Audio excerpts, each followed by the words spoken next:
So hello everyone, welcome to our class.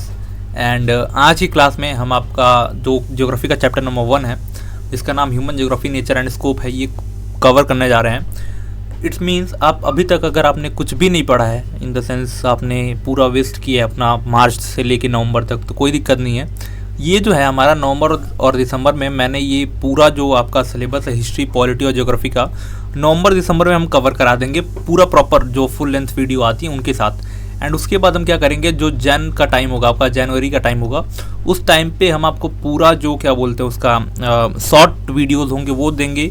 And फिर 1 February से लेके 15 फ़रवरी तक जो भी होगा आपका most important questions, guest paper, ये सारे ही हम उसमें कवर करा देंगे। तो आपको टेंशन लेने की ज़रूरत नहीं है।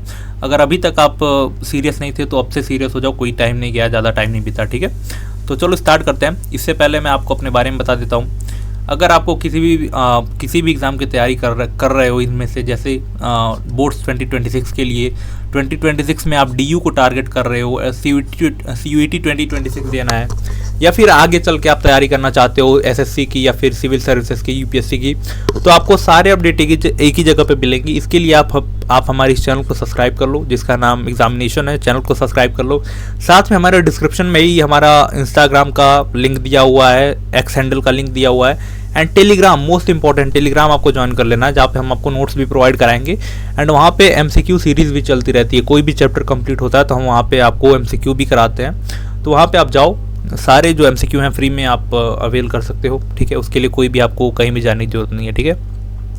तो ये रहा हमारा ब्यूटीफुल सा फोटो, इससे हम बहुत कुछ सीख सकते हैं, ठीक है। देखो, ह्यूमन ज्योग्राफी चैप्टर में हम पढ़ने का क्या वाले हैं, इसमें सबसे ये एक फोटो जो है, एक इमेज है, ये सारी बातें क्लियर कर देगा आपको, ठीक है। ह्यूमन ज्योग्राफी क्या होती है, ये 2 चीजें आपको देख रही हैं। एक तरफ है नेचर हमारा, ठीक है, और दूसरी तरफ है हमारा ह्यूमन मेड स्ट्रक्चर्स, ठीक है। ये 2 चीजें हैं हमारे अर्थ पे, ठीक है। अगर अर्थ को हम ऐसा होल देखें तो 2 ही चीजें होंगी, या तो नेचर की सारी चीजें होंगी, या तो उसमें नेचर के बीच बीच में कहीं हमारा ह्यूमन मेड सेटलमेंट होंगे, ठीक है। तो ह्यूमन ज्योग्राफी में हम क्या करते हैं, ह्यूमन ज्योग्राफी में हम इन दोनों के बीच का रिलेशन देखते हैं, ठीक है।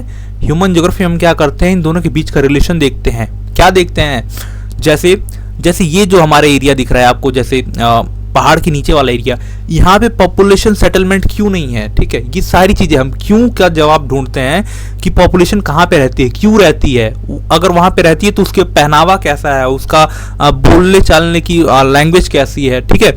वो लोग खाते क्या है, अगर वो मान लो किसी कोस्ट के किनारे रहते होंगे, ठीक है, या फिर किसी बड़ी नदी के किनारे रहते होंगे, तो जाहिर सी बात है कि वो लोग फिश बहुत ज़्यादा कंज्यूम करते होंगे। जैसे हमारा वेस्ट बंगाल के साइड आप चले जाओ तो वहाँ पे फिश बहुत ज़्यादा कंज्यूम की जाती है। वहीं आप साइड में आते जाओगे, जैसे नॉर्थ के बेल्ट में आते जाओगे, तो वहाँ पे दूध बहुत ज़्यादा खाया जाता है, ठीक है। डेयरी बहुत ज़्यादा यूज़ की जाती है, कंज्यूम की जाती है। तो ऐसे ही ज्योग्राफी हमारे बहुत सारी चीज़ों को अफेक्ट करता है। जैसे हमारे क्लॉथिंग को इफेक्ट करता है, हमारे डाइनिंग को इफेक्ट करता है। तो ज्योग्राफी हमारी बहुत सारी चीज़ों को डिसाइड करता है, ठीक है। डिसाइड क्या करता है, हमारे वो करता है, क्या बोलते हैं उसको, बताता है कि आपको ऐसा ही करना है, ठीक है। डिसाइड करता है कि हमें ऐसा ही करना है, ठीक है। तो ये जो सारी चीज़ें हैं, इसीलिए हमको पढ़ना होता है। यही सारी चीज़ें हम पढ़ते हैं ह्यूमन ज्योग्राफी में, ठीक है। ह्यूमन ज्योग्राफी, इसका डेफिनेशन क्या होता है, ठीक है, आपको अभी आगे चल के पता चल जाएगा। कोई बात नहीं, चलो आगे चलते हैं। देखो, अर्थ को मैंने बताया, अर्थ में 2 कंपोनेंट होते हैं। एक फिजिकल, जिसमें हम क्या बात करेंगे सॉइल की है, ठीक है। सॉइल है, एयर है, ठीक है, विंड है, ठीक है, और क्या है, माउंटेन्स हैं, ठीक है, माउंटेन्स हैं, ठीक है। लिविंग ऑब्जेक्ट्स में क्या आ गया, जैसे एनिमल्स हैं, ह्यूमंस हैं, ठीक है। इसी में हम ह्यूमन मेड रिसोर्स भी देख सकते हैं, मैन मेड।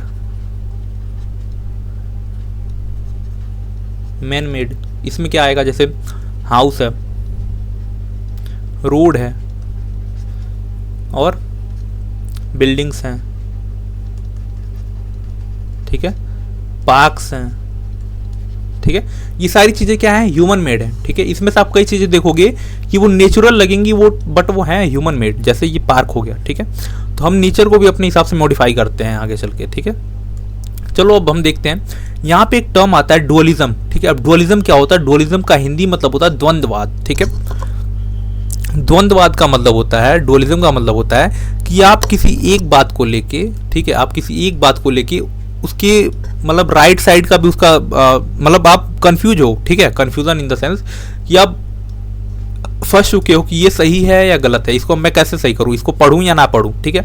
जैसे आपने यूपीएससी की तैयारी करने का स्टार्ट अभी से सोचा, ठीक है, अभी सोचा आपने, फिर आपने एक भैया से मिले, फिर उन्होंने बोला कि भाई बहुत हार्ड है और नहीं कर पाओगे, तो आपके मन में क्या आ गया, आपके मन में डुअलिज्म का वो आ गया, ठीक है, डुअलिज्म आ गया कि मुझे करना चाहिए कि नहीं करना चाहिए, अगर क्या करना चाहिए तो कैसे करना चाहिए, नहीं करना चाहिए तो क्यों नहीं करना चाहिए, ठीक है। तो ये डुअलिज्म, जब एक ही बात को लेकर आपके मन में वो होने लगे, विचार अलग अलग विचार आने लगे, उसी को हम बोलते हैं डुअलिज्म, ठीक है।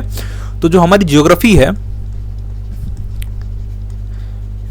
है, ये कोई छोटी मोटी सब्जेक्ट नहीं है, बहुत बड़ी सब्जेक्ट है और बहुत सारे लोगों ने इस पर स्टडी की हुई है, ठीक है।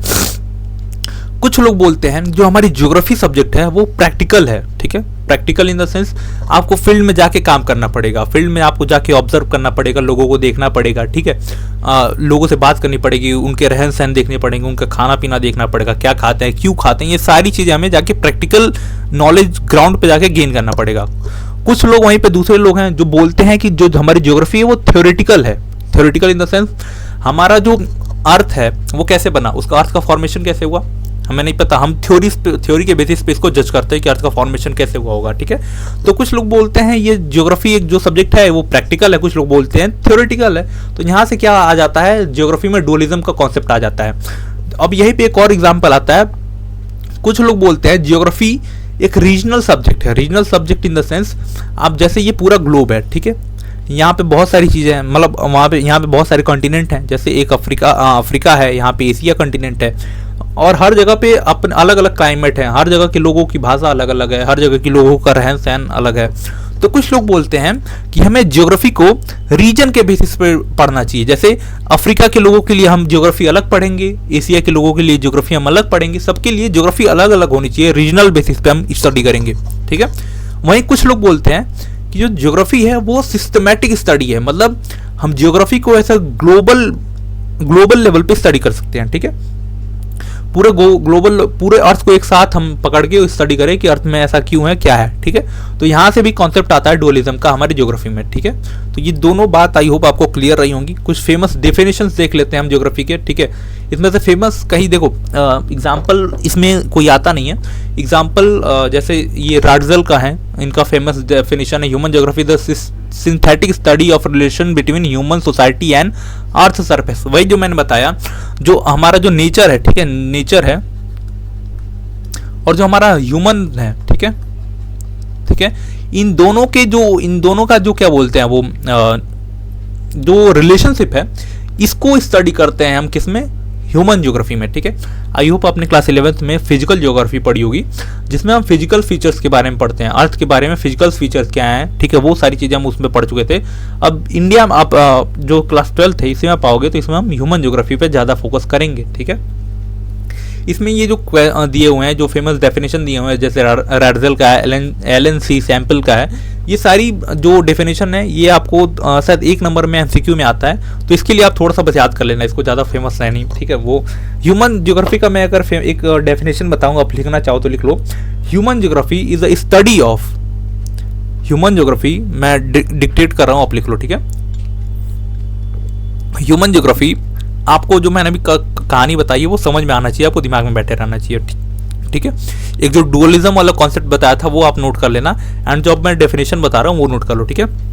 Human geography is a study of relationship between physical phenomena and human world, ठीक है। Human geography is a study of relation between physical phenomena and human world, ठीक है। इसमें हम क्या देखते हैं, इसमें हम देखते हैं, ठीक है, इसमें आप पॉइंट नोट करो, इसमें आगे पॉइंट नोट करो, इसमें हम देखते हैं स्पैटियल डिस्ट्रीब्यूशन है, spatial distribution of human phenomena, ठीक है। Spatial distribution of human phenomena का मतलब किसी एक जगह पे पॉपुलेशन बहुत ज़्यादा है, किसी एक जगह पे पॉपुलेशन बहुत कम है। जैसे हमारे इंडिया में नॉर्दर्न प्लेन्स जो है, यूपी बिहार वाला जो एरिया, जो प्लेन एरिया है, यहाँ पे बहुत ज़्यादा पॉपुलेशन है in compare to north east या फिर आप हिमालयन साइड में चले जाओगे, ठीक है। तो यहाँ पे पॉपुलेशन का कम है, इसी को हम स्टडी करते हैं। स्पेटियल डिस्ट्रीब्यूशन में इतना वो क्यों है, इतना डिफरेंस क्यों है, एक जगह पॉपुलेशन बहुत ज़्यादा है, एक जगह पॉपुलेशन बहुत कम है। इसके पीछे जो सारे रीजन्स हैं वो किस में स्टडी करते हैं, इसी में स्टडी करते हैं, ठीक है। इसमें हम ये भी स्टडी करते हैं economic differences, economic, social and social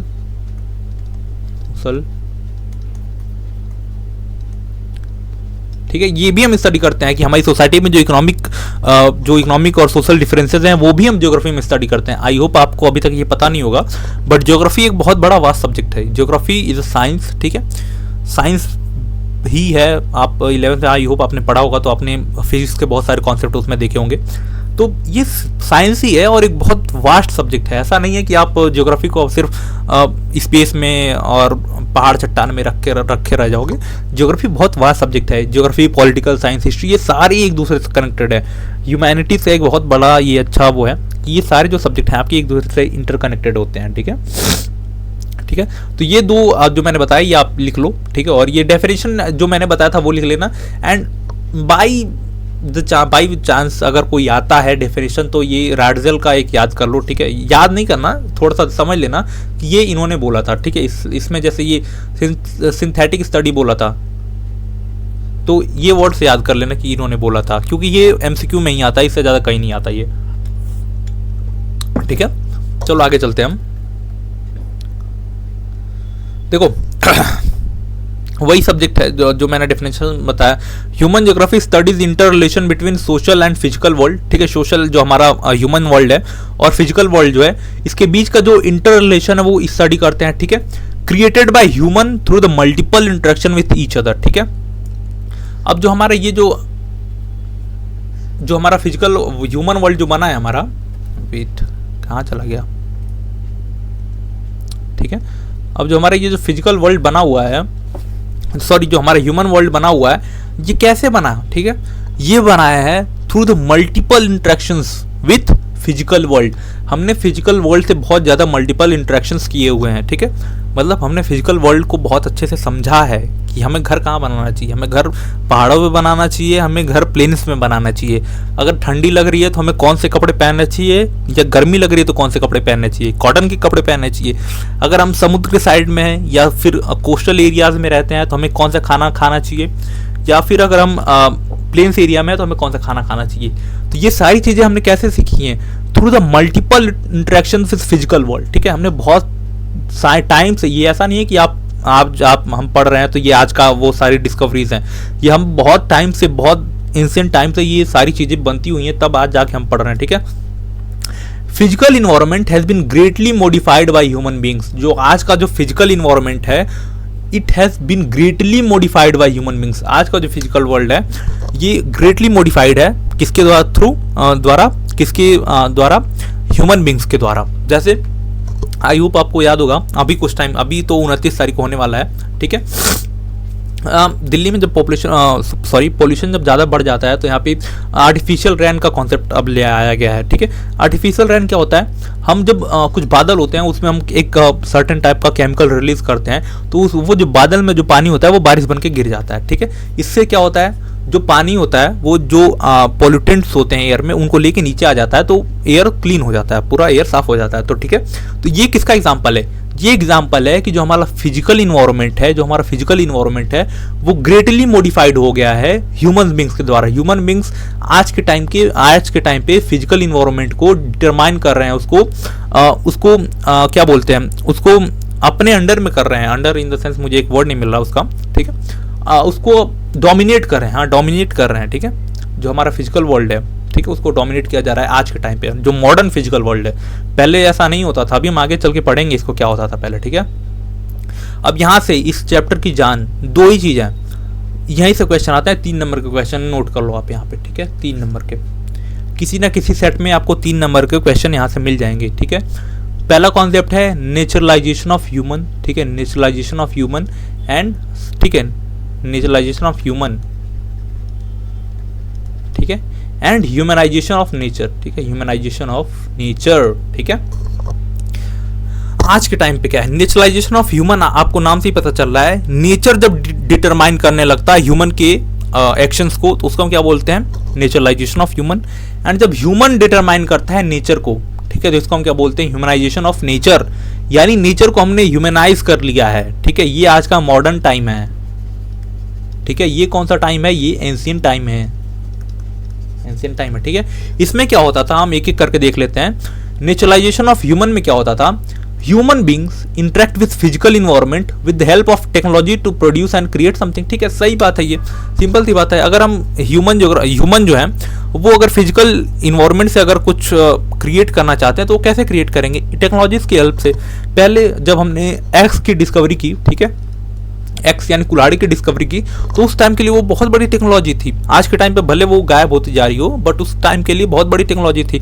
उससे हमने पेड़ काटना स्टार्ट कर दिया, ठीक है। जब आयरन की डिस्कवरी हुई तो हमने आयरन से और बड़े बड़े तलवार बनाए, उससे और जल्दी पेड़ कटने लगे, ठीक है। तो ये क्या है, ये डिस्कवरी थी। अगर हमें फिजिकल इन्वायरमेंट से इंटरेक्ट करना है तो वो कैसे करेंगे, विथ हेल्प ऑफ टेक्नोलॉजी, ठीक है, विथ हेल्प ऑफ टेक्नोलॉजी, ठीक है। अब एक लाइन यहाँ पे आपके एनसीईआरटी में दी हुई है, बहुत इंपॉर्टेंट लाइन है, it is not important what human produce and create but it is important with the help of what tools and technique do they produce, ठीक है।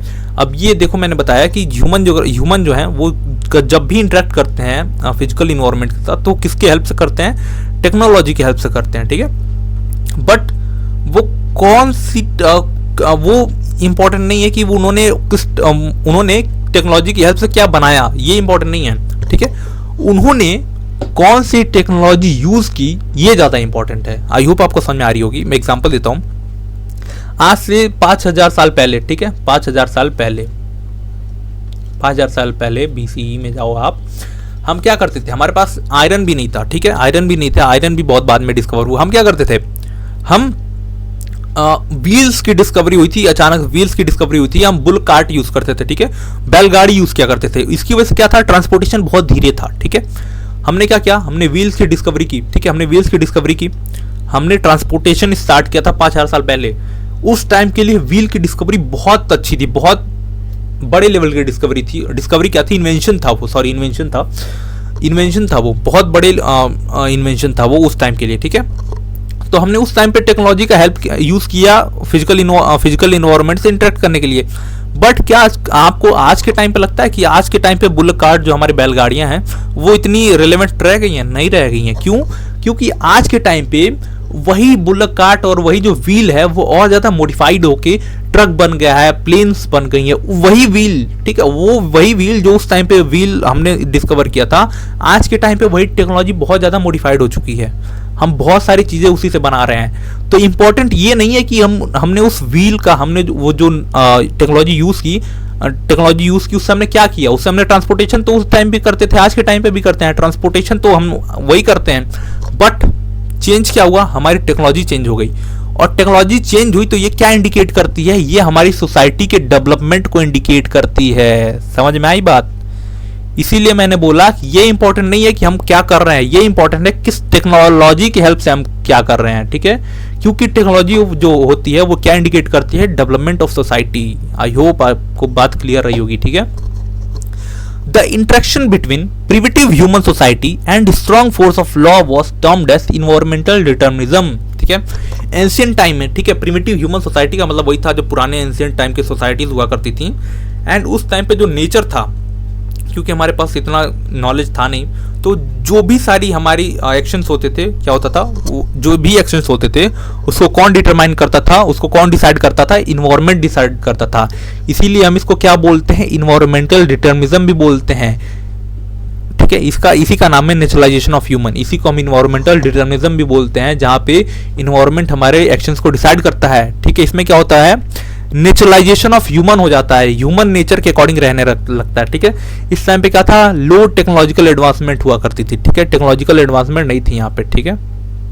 चलो आगे ये अब हम देखते हैं, ये हमारा है, ठीक है, ह्यूमनाइजेशन ऑफ नेचर, ठीक है। With the help of time, ठीक है, with the help of time people understand law of nature, ठीक है। टाइम बीतते गया और हमने जो नेचर्स के लॉ हैं वो हम सीखते गए, ठीक है। जैसे हमने पंछियों को उड़ते हुए देखा, तो हमको समझ में आया कि हाँ भाई, अगर ऐसा कोई स्ट्रक्चर हम बनाएं और उसमें कुछ और टेक्निक यूज़ करें तो हम प्लेन बना के उड़ा सकते हैं, और आज हम उड़ा रहे हैं। टाइम के साथ साथ हमने क्या किया, जो नेचर का जो लॉ है वो उसको हमने समझ लिया, ठीक है। With cultural development human develop more efficient technology. Time के साथ साथ हमने बहुत इफिशिएंट टेक्नोलॉजी डिस्कवर की। इसका रिजल्ट क्या हुआ, they move from state of necessity to state of freedom. State of necessity in the sense, जब इन्वायरमेंट हमारे एक्शंस को डिसाइड करता था तब क्या होता था, हमें उनके अकॉर्डिंग रहता था, यानी हम नेसेसिटी में जीते थे, हमें थोड़ा सा मिल जाए, हमारा काम चल जाए बस, ठीक है, हम जिंदा रह ले, वही हमारे लिए बहुत बड़ी बात होती थी। लेकिन टाइम के साथ क्या हुआ, टाइम बीतते गया और हमने क्या किया, हमने और अच्छी टेक्नोलॉजी अडॉप्ट की, हमने और अच्छी टेक्नोलॉजी डेवलप की, हमने इस लॉ को समझा, जो नेचर का लॉ है उसको हमने समझा, एंड जो हमारी स्टेट ऑफ नेसेसिटी थी, ठीक है, कि हम जितना जितना जिंदा रहे उतना ही खाएं, वहां से हमने मूव करके हम स्टेट ऑफ फ्रीडम पे आ गए। अब हमें जितना खाना होगा हम उतना खाएंगे, हमारे हिसाब से हम रहेंगे, ठीक है। समझ में आई बात। जैसे कुछ टाइम पहले 90s, हमारे 1960s के पहले हमारे इंडिया में अकाल पड़ जाता था, भूखा पड़ जाता था, ठीक है। अकाल इन द सेंस आपको पता होगा, भूखमरी फैल जाती थी, ठीक है।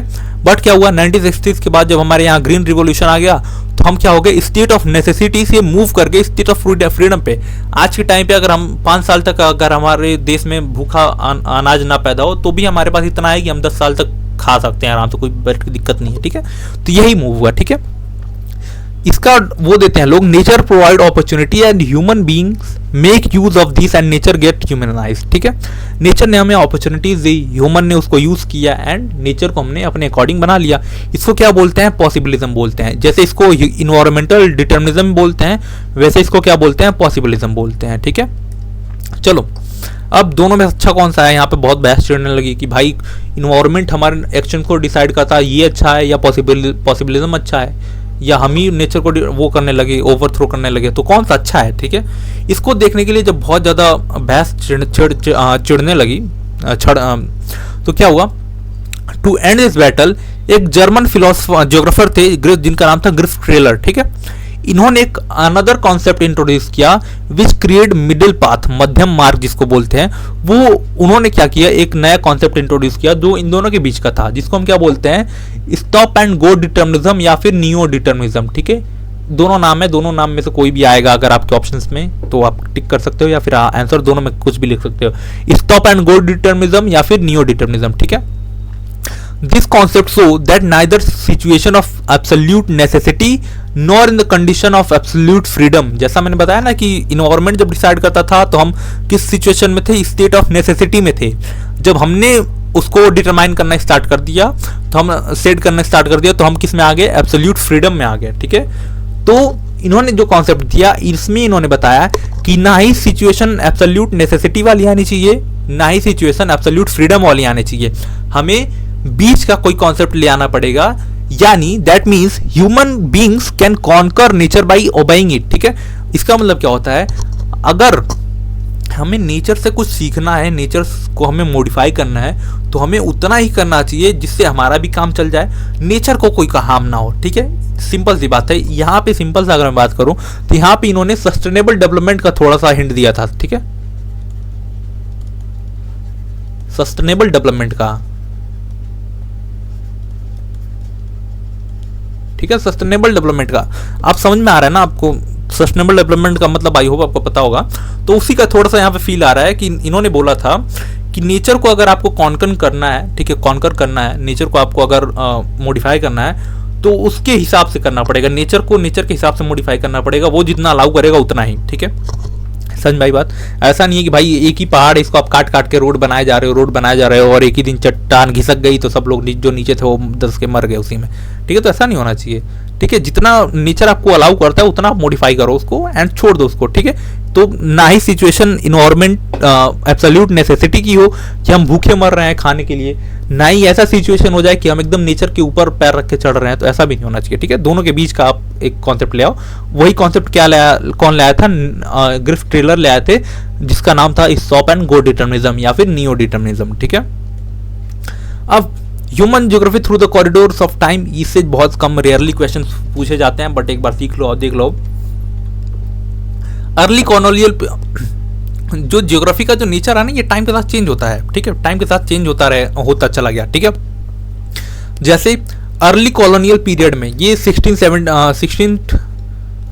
to 17 सी की बात हो रही है, ठीक है, जब जो यूरोपियंस थे वो एक्सप्लोर करने आ रहे थे, ठीक है, पूरे वर्ल्ड को एक्सप्लोर कर रहे थे, ठीक है। तो उस टाइम पे ये लोग इंटरेस्टेड थे डिस्कवरी में, ठीक है, कि हमें ये लैंड मिल गया, हमें वो लैंड मिल गया, ठीक है। उसके बाद लेटर कॉलोनियल पीरियड में क्या हुआ, ये लोगों ने रीजनल एनालिसिस स्टार्ट की। जैसे ये लोग अफ्रीका भी गए, अफ्रीका में भी गए, ये यूरोपियन इंडिया में भी आए, तो अब इन्होंने रीजनल एनालिसिस स्टार्ट किया। जैसे अफ्रीका में हम ये उगा सकते हैं, अफ्रीका में ये अच्छा है, इंडिया में ये उगा सकते हैं, इंडिया में ये अच्छा है, ऐसा, ठीक है, इन्होंने स्टार्ट किया, ठीक है। उसके बाद 1930s के टाइम पे इन्होंने एरियल डिफ्रेंसिएशन करना स्टार्ट कर दिया। उस areal differentiation in the sense, जैसे इंडिया का मैप है, इंडिया के साउथ में बहुत अच्छे मसाले होते हैं, इंडिया के नॉर्थ ईस्ट में बहुत अच्छे कॉफ़ीज और टी की प्लांटेशन हो सकती है। तो इन्होंने एरियल डिफरेंशिएशन स्टार्ट कर दिया कि अब हमें यहाँ पे ये करना चाहिए, ठीक है। उसके बाद लेट 50s और 60s के अराउंड में हमने ज्योग्राफी में कंप्यूटर का यूज स्टार्ट कर दिया, ठीक है, स्टैटिक्स टूल्स के लिए। फिजिक्स के लॉ को हमने इसमें इंट्रोड्यूस किया, ठीक है। इसी को हम क्या बोलते हैं, क्वांटिटेटिव रिवॉल्यूशंस भी बोलते हैं। लेट 50s एंड 60s के टाइम को हम क्या बोलते हैं, लेट क्वांटिटेटिव रिवॉल्यूशंस भी बोलते हैं। ये बात याद रखना, ये एमसीक्यू में आ सकता है, यहाँ नहीं तो सीयूईटी में आ सकता है, ये याद रखना, ठीक है। उसके बाद 1970s के टाइम पे 3 स्कूल्स डिस्कवर होते हैं, वो होते हैं, ठीक है, डिस्कवर बोलते हैं, 3 थॉट्स इमर्ज होते हैं, जिसमें humanistic, radical and behavioural schools होता है। इसको हम आगे चल के डिस्कस करते हैं। और 90s के टाइम पे जो आज का पोस्ट मॉडर्न ज्योग्राफी है, वो यहाँ से 1990s के टाइम पे स्टार्ट हो जाती है, ठीक है। तो इससे ज़्यादा कोई क्वेश्चन बनने के चांसेस है नहीं, बस ये याद कर लेना थोड़ा सा जो मैंने बताया कि सबसे पहले ये लोग एक्सप्लोर करने गए, उसके बाद रीजनल वेरिएशन करने लगे, उसके बाद एरियल डिफरेंशिएशन करने लगे, ठीक है। उसके बाद इन्होंने कंप्यूटर का यूज़ करना स्टार्ट कर दिया।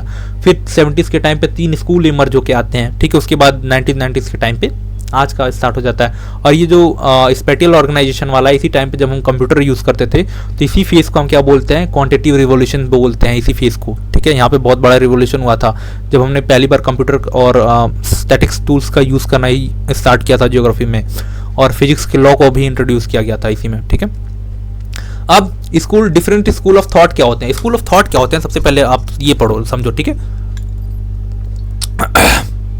स्कूल ऑफ थॉट्स का मतलब होता है, जैसे मान लो कोई एक बात थी, ठीक है, जैसे गांधी जी अच्छे थे या बुरे थे, ठीक है। अब मैं उठ के आया और मैंने एक अपना थॉट रखा, ठीक है, अपना थॉट रखा कि गांधी जी इस वजह से बुरे थे, ठीक है। मैं एग्जांपल दे रहा हूँ, गांधी जी बुरे नहीं थे, सॉरी, ठीक है। मैं एग्जांपल दे रहा हूँ कि मैं उठ के आया, सब लोग वो कर रहे थे, डिस्कस कर रहे थे, और मैं उठ के आया और मैंने बोल दिया कि गांधी जी इस वजह से बुरे थे, ठीक है। अब क्या हुआ, मैंने बोला और मेरे फेवर में 50 लोग आके खड़े हो गए कि हाँ भाई ये सही बोल रहा है, ये सही बोल रहा है, और इसकी बात मानी जानी चाहिए, ठीक है। अब वहां से धीरे धीरे क्या होगा, जो मेरा जो थॉट था, ठीक है, मेरे जो थॉट्स थे उसको मानने वालों की संख्या बहुत बढ़ती चली गई, ठीक है, बहुत बढ़ने चली गई, 1000, 2000, 4000 में पहुंच गई, ठीक है। तो धीरे धीरे क्या होगा, जो मेरा थॉट होगा ना, वो एक स्कूल ऑफ थॉट बन जाएगा, ठीक है, यानी उसको मानने वाले बहुत सारे लोग हो जाएंगे, ठीक है, 1000, 2000, 5000 लोग हो जाएंगे। तो उसी को हम क्या बोलने लगते हैं, स्कूल ऑफ थॉट बोलने लगते हैं, ठीक है। तो ज्योग्राफी में ऐसे 3 स्कूल ऑफ थॉट्स एमर्ज होके आए थे, ठीक है। पहला कौन था, वेलफेयर और ह्यूमनिस्टिक स्कूल ऑफ थॉट, ठीक है। दूसरा था रेडिकल, ठीक है, ये था रेडिकल, ये यहाँ पे गलत लिखा हुआ, रेडिकल थॉट, रेडिकल स्कूल, ठीक है। और ये बिहेवियरल स्कूल ऑफ थॉट, ठीक है। वेलफेयर और ह्यूमनिस्टिक स्कूल ऑफ थॉट वाले जो लोग थे, जो इसको मानते थे, ये लोग क्या बोलते थे, जो ज्योग्राफी है वो किससे कंसर्न होनी चाहिए, ज्योग्राफी में क्या पढ़ना चाहिए, हमें पढ़ना चाहिए सोशल वेलबींग कैसे हो लोगों का, ठीक है, हाउसिंग पे कैसे हो, हाउसिंग कैसे हम डेवलप कर सकते हैं ज्योग्राफी पढ़ के, हम हेल्थ कैसे डेवलप कर सकते हैं वो पढ़ के, ठीक है। ये सारी चीज़ें जो ह्यूमनिस्टिक स्कूल ऑफ थॉट वाले लोग थे ये मानते थे। जो रेडिकल स्कूल ऑफ थॉट वाले लोग थे, वो लोग क्या मानते थे, वो लोग बोलते थे ये मार्क्सिज्म, जो मार्क्सिज्म है, आई होप आपको पता होगा, जो लेफ्टिस्ट पार्टीज होती हैं वो इस पे वो करती हैं, ठीक है। ये लोगों का सिंपल सा फंडा होता था कि अगर पॉवर्टी है, अगर कहीं भी पॉवर्टी होती है, आई होप आपको ये भी पता होगा कि पॉवर्टी जो मैंने स्टार्टिंग में ही बताया था कि इकोनॉमिकल डिफरेंसेस जो हैं, सोशल डिफरेंसेस जो हैं, वो भी हम ज्योग्राफी में पढ़ते हैं। तो वही लिंक है यहाँ पे ये लोग एक्सप्लेन करते हैं कि जो भी पॉवर्टी है सोसाइटी में वो किसकी वजह से है, वो क्रिएट है डेवलपमेंट ऑफ कैपिटलिज्म की वजह से। जैसे जैसे कैपिटलिज्म बढ़ता जाएगा सोसाइटी में वैसे वैसे पॉवर्टी बढ़ती जाएगी सोसाइटी में, ठीक है, ये लोगों का मानना था, ठीक है। बिहेवियरल स्कूल्स ऑफ थॉट वाले लोग ये मानते थे कि जो ज्योग्राफी है, जो ह्यूमन ज्योग्राफी है, इसका सबसे ज्यादा जो फोकस होना चाहिए वो किस पे होना चाहिए, सोशल कैटेगरीज पे होना चाहिए, सोशल वेलफेयर पे होना चाहिए, ठीक है। जैसे जो हमारी डिवीजन है एथनिसिटी की बेसिस पे, रेस के बेसिस पे, रिलीजन के बेसिस पे, ठीक है, ये सारी चीजें स्टडी करनी चाहिए हमें, कहाँ पे, ह्यूमन ज्योग्राफी में। तो आई होप आपको ये तीनों चीजें क्लियर रही होंगी, ठीक है। चलो स्टार्ट करते हैं, अब तो खत्म होने वाला है, स्टार्ट क्या करेंगे, अब तो ये खत्म होने वाला है, ठीक है। ह्यूमन ज्योग्राफी, जैसे ह्यूमन ज्योग्राफी है यहाँ पे और इसकी सब फील्ड है, ठीक है। फिर कौन से डिसिप्लिन ऑफ सोशल साइंस के साथ रिलेट करती हैं ये देखते हैं, ठीक है। जैसे सोशल ज्योग्राफी है, ठीक है, इसमें हम देखो आप क्या पढ़ोगे, कल्चरल ज्योग्राफी भी पढ़ते हैं। मैंने आपको बताया ना कि हम किसी पर्टिकुलर एरिया में कैसे कपड़े पहने जाते हैं, वो भी हम ज्योग्राफी में पढ़ते हैं, बट वो क्या पार्ट होगा, वो एक कल्चर का पार्ट हो गया, ठीक है। तो इसके लिए एक अलग सा सब्जेक्ट है जिसको हम एंथ्रोपोलॉजी बोलते हैं। इन दोनों का, ये दोनों एक दूसरे से इंटर रिलेटेड है, ठीक है। जैसे मैंने ये भी बोला था आपसे स्टार्टिंग में कि जो ह्यूमन ज्योग्राफी, जो ज्योग्राफी और जो हिस्ट्री है, ये एक दूसरे से रिलेटेड है। अब जहाँ पे ये दोनों इंटरेक्ट करती हैं वो क्या है, ज्योग्राफी का एक सब फील्ड है हिस्टोरिकल ज्योग्राफी, और वही किससे रिलेट करता है, हिस्ट्री जो हमारी सब्जेक्ट है उससे रिलेट करता है, ठीक है। हम पॉपुलेशन को भी स्टडी करते हैं हमारी ज्योग्राफी में, और इसका एक अलग सब्जेक्ट आता है, इसके लिए पॉपुलेशन को स्टडी करने के लिए एक अलग सा सब्जेक्ट आता है जिसको हम क्या बोलते हैं, डेमोग्राफी बोलते हैं, ठीक है। सेटलमेंट ज्योग्राफी पढ़ते हैं, मैंने बताया था ना कि आपको कि कैसे स्पैटियल डिस्ट्रीब्यूशन ऑफ पॉपुलेशन का, वो भी हम पढ़ते हैं कि किस एरिया में पॉपुलेशन ज़्यादा है, किस एरिया में पॉपुलेशन कम है, ये हम ज्योग्राफी में भी पढ़ते हैं, बट इसके लिए एक अलग से पूरा वो है, एक अलग से सब्जेक्ट है जिसको हम क्या बोलते हैं, अर्बन एंड रूरल प्लानिंग भी बोलते हैं, ठीक है। जैसे एक इकोनॉमिक ज्योग्राफी होता है जिसमें हम क्या पढ़ते हैं, रिसोर्स को पढ़ते हैं, किस एरिया में कौन से रिसोर्स मिलते हैं, मिनरल्स कहाँ मिलते हैं, एग्रीकल्चर्स को हम पढ़ते हैं, इंडस्ट्रीज को पढ़ते हैं, मार्केटिंग को पढ़ते हैं, टूरिज्म को पढ़ते हैं, ठीक है, इंटरनेशनल ट्रेड को पढ़ते हैं। ये सारी जो चीज़ें हम ज्योग्राफी में पढ़ते हैं, इन सारी चीज़ों के लिए अलग से कोई अलग से क्या है, अलग से भी सब्जेक्ट है। जैसे रिसोर्स ज्योग्राफी है, एग्रीकल्चर साइंस है, ठीक है, इंटरनेशनल ट्रेड एक अलग सा सब्जेक्ट है, टूरिज्म एंड जो हम ज्योग्राफी को ज्योग्राफी टूरिज्म में पढ़ते हैं उसके लिए टूरिज्म एंड ट्रेवल मैनेजमेंट का एक अलग सा सब्जेक्ट आता है, ठीक है। मार्केटिंग, जो ज्योग्राफी ऑफ मार्केटिंग है, ये भी हम ज्योग्राफी में पढ़ते हैं मार्केटिंग को, इसके लिए अलग सा सब्जेक्ट है जिसको हम बिजनेस स्टडीज में, इकोनॉमिक्स और कॉमर्स में पढ़ते हैं, ठीक है। तो ये सारी चीज़ें एक दूसरे से इंटर रिलेटेड है, कोई भी सब्जेक्ट अलग नहीं है, सारी चीज़ें एक दूसरे से इंटर रिलेटेड है। आई होप आपको ये लेक्चर अच्छा लगा होगा, एंड नवंबर दिसंबर आपको पूरे लेक्चर मिल जाएंगे आपको कंप्लीट, ठीक है। तो उसके लिए कोई टेंशन लेने की ज़रूरत नहीं है। अब मैं आऊँगा यहाँ पे कंटिन्यूसली रहूँगा कुछ टाइम तक, मैं वो नहीं क्या बोलते हैं, ऑफलाइन था मैं, बट ठीक है, कोई दिक्कत नहीं है, मैं अब कंटिन्यूसली रहूँगा यहाँ पे, तो आपके लेक्चर सारे मैं कंप्लीट करा दूंगा, उसकी टेंशन मत लेना, ठीक है। तो आई होप आपको लेक्चर पसंद आया होगा। If you like this video, do subscribe our channel. Till then keep learning, keep growing, stay connected. God bless you all. जय हिंद।